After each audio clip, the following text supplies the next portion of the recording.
Hello everyone. In this video, we will discuss about different forms of intracellular signaling. Cell-cell signaling mostly involves the transmission of a signal from a sending cell to a receiving cell. However, not all sending and receiving cells are next-door neighbors, nor do all cell pair exchange signals in the same way.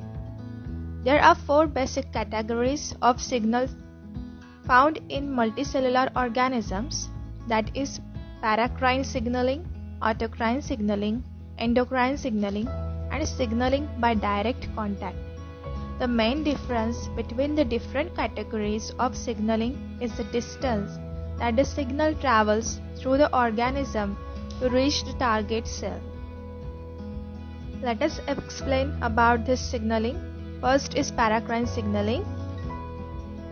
Often cells that are near one another communicate through the release of chemical messengers, that is ligands, that can diffuse through the space between the cells. This type of signaling, in which cells communicate over relatively short distances, is known as paracrine signaling. Paracrine signaling allows cells to locally coordinate activities with their neighbors.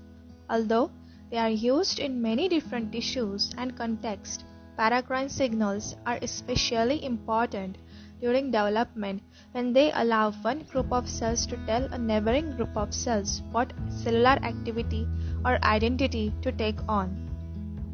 Next is synaptic signaling. One unique example of paracrine signaling is synaptic signaling, in which nerve cells transmit signals. This process is named for the synapse, the junction between two nerve cells where signal transmission mainly occurs. When the sending neuron fires, an electrical impulse moves rapidly through the cell, traveling down a long, fiber-like extension called an axon. When the impulse reaches the synapse, it triggers the release of ligands called neurotransmitters, which quickly cross the small gap between the nerve cells. When the neurotransmitters arrive at the receiving cell, they bind to receptors and cause a chemical change inside of the cell, often opening ion channels and changing the electrical potential across the myelin occurs. Another type is autocrine signaling. In autocrine signaling, a cell signals to itself releasing a ligand that binds to the receptors on its own surface, or depending on the type of signal, to receptors inside of the cell. This may seem like an odd thing for a cell to do, but autocrine signaling plays an important role in many processes. For instance, autocrine signaling is important during development, helping cells take on and reinforce their correct identities. From a medical standpoint, autocrine signaling is important in cancer and is thought to play a key role in metastasis, the spread of cancer from its original site to other parts of the body.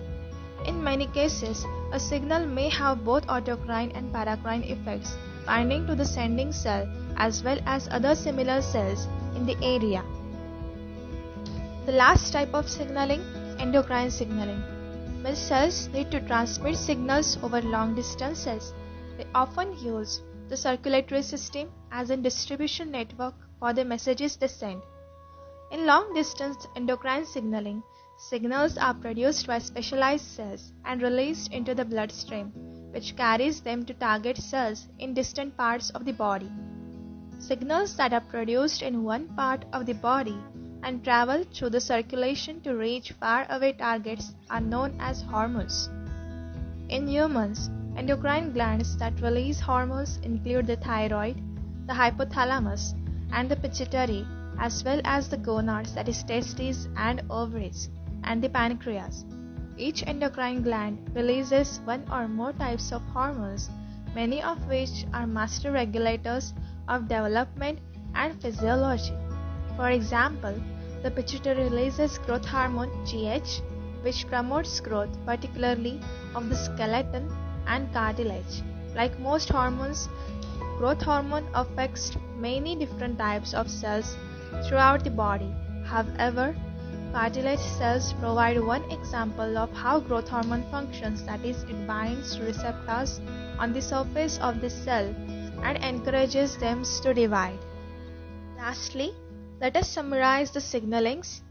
First, the paracrine, a cell targets a nearby cell, that is, signaling and target cell are seen in this diagram. Second, autocrine signaling, a cell targets itself, that is, signaling cell is seen and its targetion is also seen towards itself. Third, endocrine signaling, a cell targets a distant cell through the bloodstream. A signaling cell is formed and target cell is also seen, and bloodstream, through the bloodstream cell targets through the distant cell. ओ कहाँ चले? Like और subscribe तो कर लो।